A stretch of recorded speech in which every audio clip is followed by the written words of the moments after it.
Bendito é o nome do Senhor. Gênesis capítulo de número 32, a partir do versículo de número 22. E iremos falar um pouco sobre perseverança. Amém? Perseverança. Bendito é o nome do Senhor. Todos acharam? Levantou-se naquela mesma noite, tomou suas 2 mulheres, suas 2 servas e seus 11 filhos e transpôs o val de Jaboque. Tomou-os e os fez-los passar ao ribeiro, fez passar tudo o que lhe pertencia. Ficando ele só, lutava com ele um homem até o romper do dia.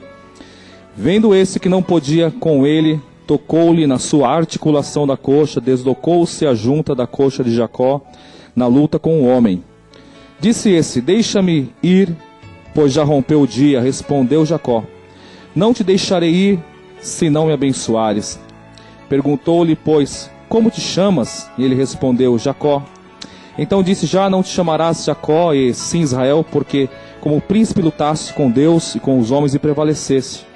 Tornou Jacó: dize, rogo-te, como te chamas? Respondeu ele: por que perguntas pelo meu nome? Eu abençoo ali. Aquele lugar chamou Jacó Peniel, pois disse: vi a face de Deus, face a face, e a minha vida foi salva. Nasceu-lhe o sol quando ele atravessava Peniel e manquejava de uma coxa. Por isso, se Israel não comem até hoje o nervo do quadril na articulação da coxa, porque o homem tocou a articulação da coxa de Jacó no nervo do quadril. Vamos orar ao Senhor Deus, em nome de Jesus. Quero te agradecer a oportunidade de estar aqui na tua casa, Senhor. Oportunidade de estar novamente ministrando a tua palavra. Eu quero te pedir, Senhor, a tua graça a falar, Senhor, pelo teu Espírito Santo nessa noite, Senhor. Ajuda-me, Senhor, para que possa ser instrumento de bênção aos teus filhos que estão aqui nessa noite, Senhor. Deus, que todos que entraram aqui nessa noite possam sair daqui com o coração, meu Deus, convicto que o Senhor falou com cada um deles. Tenho certeza que o Senhor já falasse pelo louvor, pelas orações que foram feitas aqui, abertura do culto, ministrações, mas agora continua falando pela palavra, Senhor. Em nome de Jesus, para a tua glória. Amém. Glória a Deus. Todos nós aqui já ouvimos falar sobre Jacó. Jacó teve um histórico aí na sua vida bastante conturbada, né? Ele enganou seu irmão, roubou a bênção da primogenitura. Houve aí alguns problemas, foi enganado pelo seu tio, que tornou seu sogro. Trabalhou, teve 20 anos lá na casa do seu tio e seu sogro. E por causa daquele mal entendido entre ele e o seu irmão, que na verdade ele roubou a bênção da primogenitura do seu irmão, houve uma ameaça sobre a sua vida que um dia o seu irmão ia encontrar com ele, iria tirar a sua vida. Aqui tinha chegado o tempo em que Jacó já tinha saído da terra de Padã Arã, que é a Síria, e estava voltando em direção a Betel, a morada dos seus antepassados. E ele teria que passar obrigatoriamente pelo local onde Esaú tinha seu exército, seus homens de guerra. E aí houve um grande problema, porque justamente aí veio, né, aquele inimigo do passado novamente no coração dele. É agora que tudo que eu tenho eu posso perder.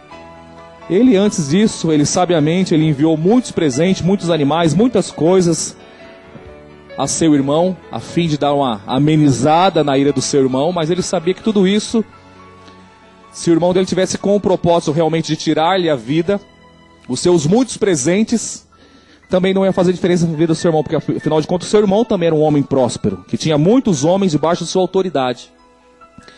E aqui, depois de ter passado as suas mulheres, seus filhos, ele ficou um tempo só. E nós vemos aqui que o texto fala: ele ficou só e lutava com ele um homem até o romper do dia. Ele lutava com aquele homem que na verdade era um anjo, de forma humana, pedindo a bênção do Senhor, pedindo para que o abençoasse. E a Bíblia fala aqui que quando estava para se romper o sol, ele foi aí tocado na juntura da sua coxa. E aquele homem, aquele anjo do Senhor mudou o seu nome, de Jacó para Israel, que quer dizer príncipe de Deus. Tem vários significados o nome Israel, o meu chamado, o meu eleito, príncipe de Deus. Existem vários significados dentro do nome hebraico, o nome de Israel. Mas não só o Senhor mudou o seu nome, mas mudou toda a sua vida naquele momento. Ele já era um homem realizado, já tinha seus filhos, já tinha as suas esposas, tinha muitos empregados, muitos animais. Ele deu muitos presentes para o seu irmão a fim de aplacar a ira do seu irmão, mas mesmo assim ele ainda tinha muitos bens. Era um homem próspero, tinha conquistado muitas coisas, mas ele precisava ainda de algo mais. Ele precisava que Deus mudasse a sua história. E foi justamente nesse momento onde ele viu aquele homem que ele não sabia quem que era ou quem que não era, mas ele se apoderou com a força física e lutando, pediu para que eu abençoasse. Ele percebeu que aquele homem não era um homem comum, mas que era verdadeiramente o enviado do Senhor. E eu quero te chamar a atenção nessa tarde, final de tarde, início de noite, que nós temos que ficar sempre atento quando Deus está passando ou não, porque Jacó talvez ao primeiro momento talvez pensaria que era um homem qualquer, mas ao entrar em luta com ele, ele percebeu que era algo que vinha do céu. Tanto é que ele pediu que eu abençoasse. Jacó não pediu isso para um inimigo dele. Ele sabia que vinha de Deus aquele homem, que era um anjo do Senhor. Era muito comum nos períodos dos patriarcas, Deus aparecer em forma humana, uma teofania, em forma de, muitas vezes de homens, anjos aparecendo, como também foi visitar foram visitar Abraão. E aqui ele sabia que era mais uma das grandes oportunidades de encontrar com Deus. E você não pode perder as oportunidades de encontrar com Deus. Hoje você está aqui nessa noite, eu acredito não porque não há o que fazer na tua casa, tenho certeza que há muita coisa que você fazer na tua casa, mesmo que hoje é um dia que a maioria de nós não trabalhamos. Mas você veio aqui, creio eu, que você marcou um encontro com o Senhor. E a melhor coisa que nós podemos fazer na nossa vida é marcar um encontro com o Senhor e ser fiel àquele encontro. Marcar um encontro com Deus. Aqui, a casa do Senhor, chama-se Betel, casa de Deus. O lugar do encontro com Deus. Um lugar onde nós encontramos com Deus, onde as nossas frustrações, onde os nossos desejos, onde as nossas enfermidades, onde as nossas ansiedades, onde aquilo que está muitas vezes nos prejudicando, nos fazendo sentir mal, nós colocamos diante de Deus e falamos: Senhor, muda essa situação. É o lugar do encontro com Deus.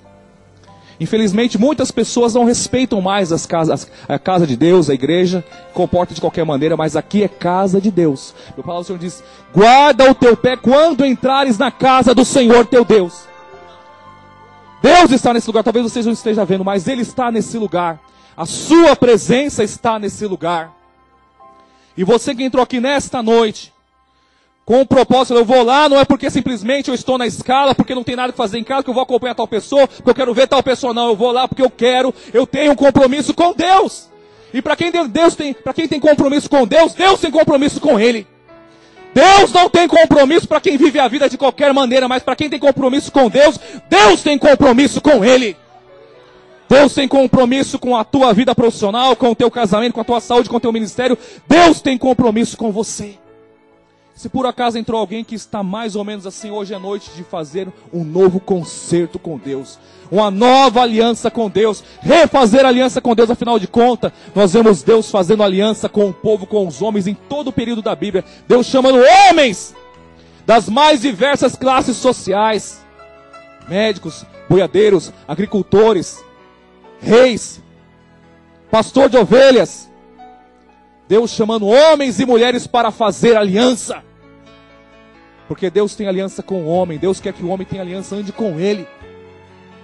E vale a pena nós lutarmos para andar com Deus. E aqui nós vemos aqui um exemplo de perseverança. Jacó foi mudado a sua vida. Não simplesmente o nome dele foi mudado, mas toda a sua vida foi mudada naquele momento. Ele era um homem que tinha a bênção de Deus, mas ele precisava de uma porção sobrenatural do Espírito do Senhor para marcar a sua vida. Isso marcou não só a vida dele, mas marcou a história de todos os teus descendentes. E o importante é, todos nós temos objetivos na vida, e agora eu quero falar sobre o objetivo espiritual principalmente. Nós não podemos se acovardar ou se intimidar diante das dificuldades. O maior obstáculo que nós temos para não encontrar com Deus está dentro de nós, não é o nosso vizinho, não é o seu irmão do lado. O maior obstáculo é a nossa mente, é o nosso próprio coração. A Bíblia fala que existe uma luta da carne contra o espírito, do espírito contra a carne. Mas nós temos que, pela perseverança, buscar aqui o reino de Deus. Buscar. Jacó teve a sua vida mudada. Quantas pessoas começam com propósitos diante de Deus, depois largam? Quantas pessoas têm propósitos de orar, de jejuar, de buscar o Senhor, de repente largam tudo? Porque o ser humano é falho.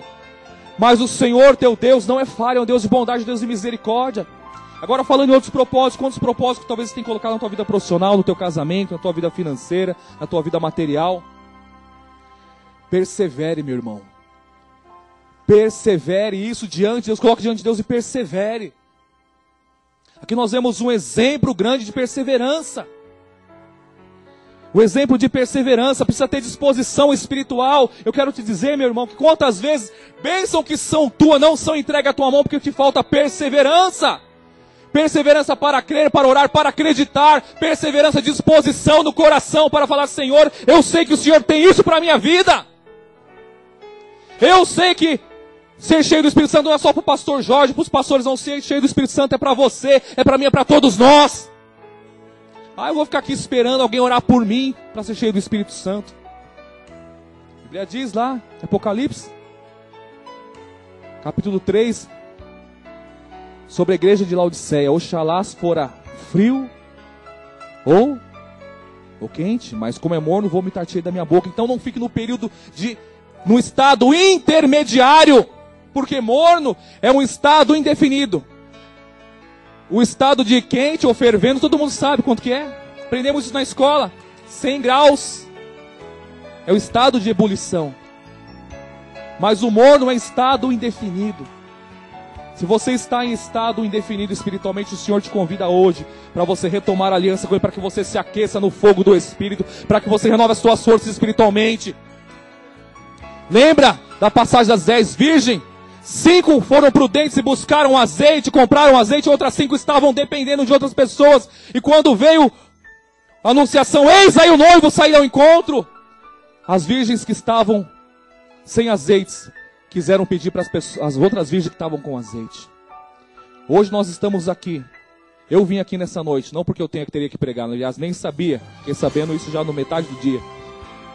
Mas porque eu vim buscar minha porção de azeite para a minha vida. Você precisa buscar a porção de azeite sobre a tua vida. Sabe por quê? Porque nós ouviremos, não sabemos o dia nem a hora, disse Jesus, a voz do Senhor como arcanjo. E se nós estivermos com a nossa lamparina vazia de azeite, nós não entenderemos a voz. O que isso tem a ver com Jacó?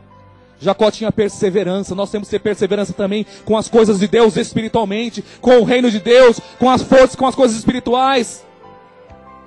Precisamos ter posicionamento espiritual. Um outro exemplo de posicionamento nós vamos ler aqui. Está em Marcos capítulo 5.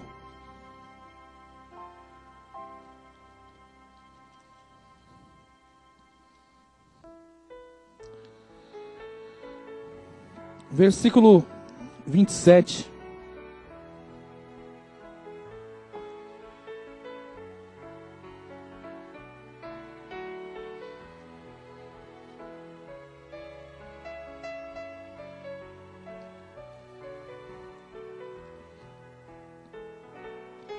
Bendito é o nome do Senhor. Glorificado seja o nome do Senhor. Você tem liberdade de glorificar ao Senhor, meu irmão. Marcos 5, 27. Tendo ouvido a fama de Jesus, vindo por detrás dele, por entre a multidão, tocou-lhe as vestes, porque dizia: se apenas lhe tocar as vestes, ficarei curada. Todos nós conhecemos esse texto. Era uma mulher de 12 anos que tinha hemorragia. Ele estava morrendo aos poucos. E a Bíblia diz que ela, ouvindo falar de Jesus, ela disse: se tão somente eu tocar nas suas vestes, eu serei curada. Mas o texto fala no versículo 27, na segunda parte dele: por entre a multidão, tocou-lhe. Para você tocar em Jesus, muitas vezes nós temos que ultrapassar uma multidão de maus pensamentos, de dúvida, de ansiedade, tantas coisas. Você precisa vencer multidões de demônio que procuram impedir você de chegar à casa de Deus, você adorar, você orar ao Senhor. Você precisa ter disposição diante de Deus para buscar e para receber. Afinal de contas, quantas pessoas buscam e param no meio do caminho? Eu quero te chamar a atenção nessa noite, que Deus não te chamou para você parar no meio do caminho em negócio na tua vida. Deus te chamou para você começar e para você concluir. Deus não te chamou para você parar na metade do caminho.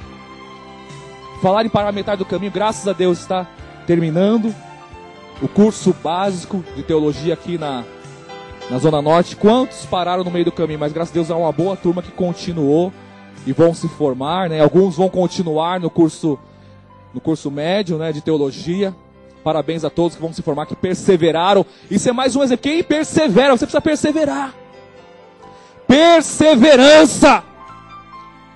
Deus tem muitas coisas a entregar para a igreja, mas precisa perseverança. Coloque diante de Deus um propósito de oração. Ah, mas eu orei a semana toda, foi jejum do clamor, pastor, mas continue orando. Nós não podemos depender só do jejum do clamor para orar, afinal de contas. Mesma coisa, vou beber água quando o médico fala que você precisa tomar água. Então tá lascado, você precisa tomar água sempre. Os adultos 2 litros por dia, não é isso? Você precisa, em nome de Jesus Cristo, entender que nós precisamos ter uma disciplina diante de Deus. Disciplina diante do Senhor. Tenha perseverança. Um outro exemplo aqui, de uma pessoa que teve perseverança, está em Mateus capítulo 15. Você conhece esse texto também.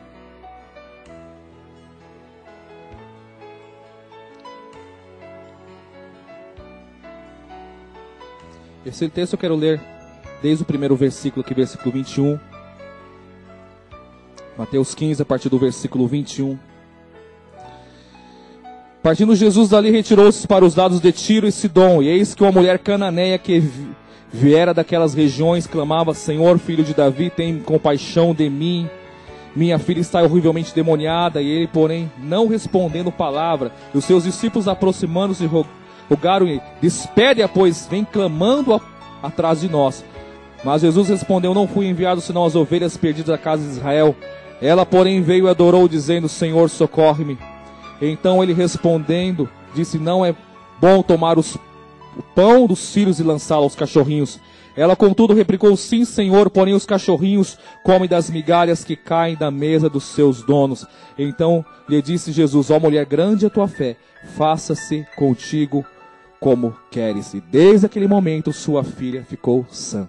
Aquela mulher tinha um propósito. Qual que era o propósito? Que a sua filha fosse liberta daquele demônio que atormentava ela. Chegou lá, ela teve uma surpresa. Ela foi ignorada por Jesus. A Bíblia fala o seguinte: que ela clamou a Jesus, ainda chamando filho de Davi, que quer dizer Mashiach, ou em hebraico, que quer dizer Messias. Ela quis dizer Messias, ou seja, Salvador ungido, o enviado, o prometido para a nação de Israel. Tem misericórdia de mim, porque minha filha está endemoniada. E Jesus não respondeu nada para ela. E os discípulos: espera essa mulher, ela vem gritando, vem atormentando, vem perturbando. Jesus, não fui enviado senão as ovelhas perdidas da casa de Israel. Essa mulher não era judia. Se fosse traduzir a nação dela hoje, ela era uma libanesa, sírio-fenícia libanesa hoje. Não tinha nada a ver com a herança, mas estava lá precisando do Senhor. A Bíblia fala que Jesus falou essa palavra e ela, porém, veio e adorou, dizendo: Senhor, socorre-me. A atitude dessa mulher foi o quê? Não foi murmurar, foi adorar ao Senhor. E depois que o Senhor ainda fala para ela: olha, não é recomendável, não é prudente, não é lícito eu tirar o alimento dos filhos e dar para um cachorrinho. Ela foi mais ainda debaixo da mesa, falou: Senhor, mas até os cachorrinhos se alimentam das migalhas que caem da mesa do seu Senhor. Jesus disse: mulher, grande é a tua fé, vai, tua filha está curada, está liberta. Nós vemos aqui um grande exemplo de perseverança. Ela foi ignorada por Jesus por algumas vezes aqui, não foi uma vez só. Ela clamou ao Senhor invocando a unção, Mashiach, Messias, e não houve resposta. Jesus fala: não fui enviado para ela, mas sim para os judeus, aos descendentes de Abraão. E depois ela adora o Senhor. Jesus fala ainda mais: não é lícito eu tirar da mesa o pão que alimenta os filhos para dar para os cachorrinhos. E aí ela se coloca numa situação de cachorrinha e fala: Senhor, mas até o cachorrinho come e se alimenta. Eu quero te dizer, ela foi com o propósito de receber algo do Senhor. No meio do caminho, surgiu situações que ela não, acredito que não esperava, mas o coração dela tinha disposição para vencer até as barreiras que Jesus tinha colocado. E ela foi de uma forma que agradou o coração do Senhor, e foi liberada uma palavra que a sua filha foi curada, foi liberta. Quantas vezes nós clamamos ao Senhor e desistimos rapidamente. Ah, Jesus falou, a palavra hoje foi dura. Ixi, pastor pegou no pé, foi difícil. Pastora Elizabeth pegou no pé. Eu orei, Jesus não me respondeu, foi só chicote. E a gente para de pedir, para de orar, para de acreditar no Senhor e abandona rapidamente o propósito. Muitas vezes nos mostra que nós não temos foco nenhum na nossa vida espiritual. Porque você precisa ter foco. Foco é uma palavra muito usada no mundo empresarial, nas empresas. Mas o nosso foco aqui sempre será Jesus. Jesus é o nosso foco, é o nosso alvo. Aquela mulher tinha o objetivo de chegar na sua casa e ter sua filha livre daquele mal.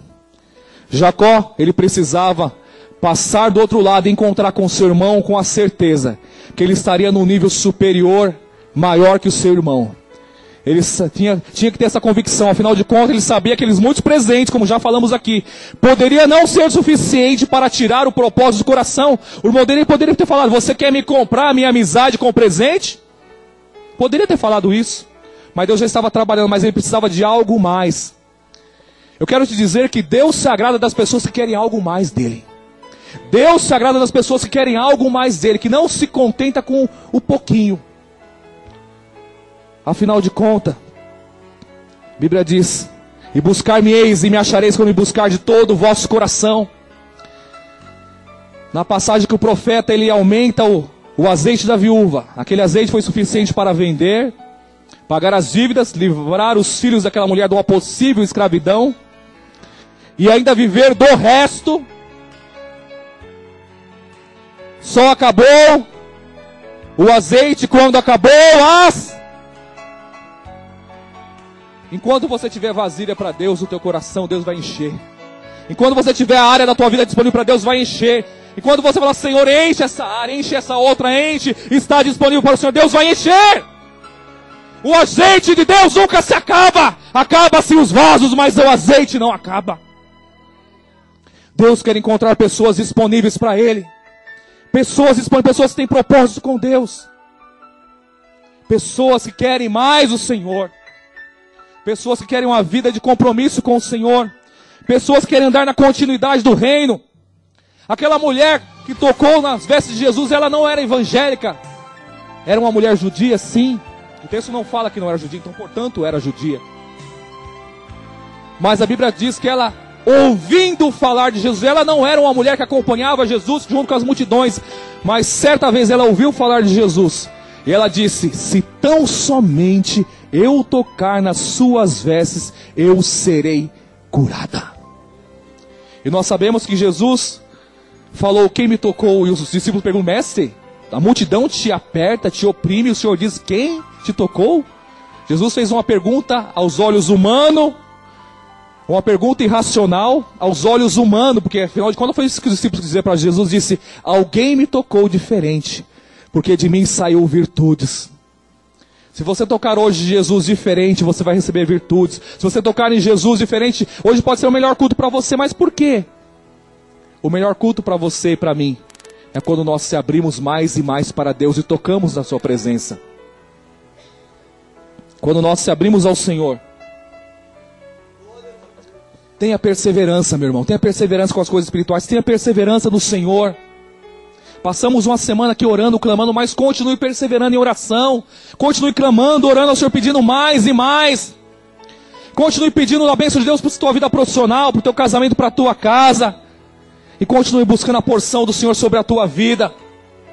Você quer ser marcado pela unção de Deus como Jacó? Jacó foi marcado, né, fisicamente também pela unção, mas eu quero dizer que a unção que Deus quer marcar hoje em nossas vidas não é a unção de marcar a nossa vida física, é marcar a nossa vida espiritual com a sua presença, com a sua graça, com o seu amor. com a sua bondade. Quantas pessoas, talvez lá na tua empresa onde você trabalha, você percebe que logo cedo tem pessoas que chegam azeda. Meu Deus, a pessoa parece que nunca teve Deus na vida, que já chega logo um dia, uma segunda-feira tão maravilhosa, está trabalhando, que muitos estão desempregados. Pessoas muitas vezes chegam com humor terrivelmente ruim.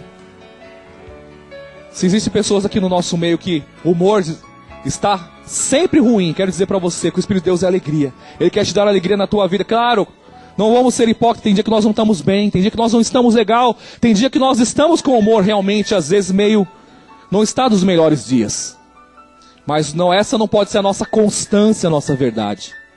Porque o Espírito de Deus é o Espírito de alegria, Espírito de paz. Nós iremos tomar parte do corpo e do sangue de Jesus daqui a pouco. Isso representa o que para você?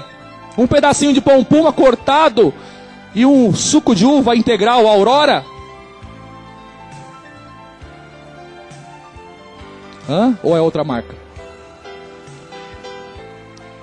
Vou ganhar a comissão da Aurora, né? Eu quero dizer que aqui é o sangue, o corpo de Jesus. Nós iremos orar, já iremos consagrar. Mas isso representa o que? Representa o novo, a novidade de Deus para nossas vidas. Representa o tempo novo de Deus para você. Eu quero dizer para você, meu irmão, que tem tantos anos de igreja, tá tão difícil, Deus tem novo para mim, para você, todos os dias. É nós que muitas vezes estamos com o velho no coração. Tira o velho do coração. Tira a amargura, a religiosidade, aquilo que te impede. Deus tem porção nova para você todos os dias. Deus tem porção de unção, de renovo.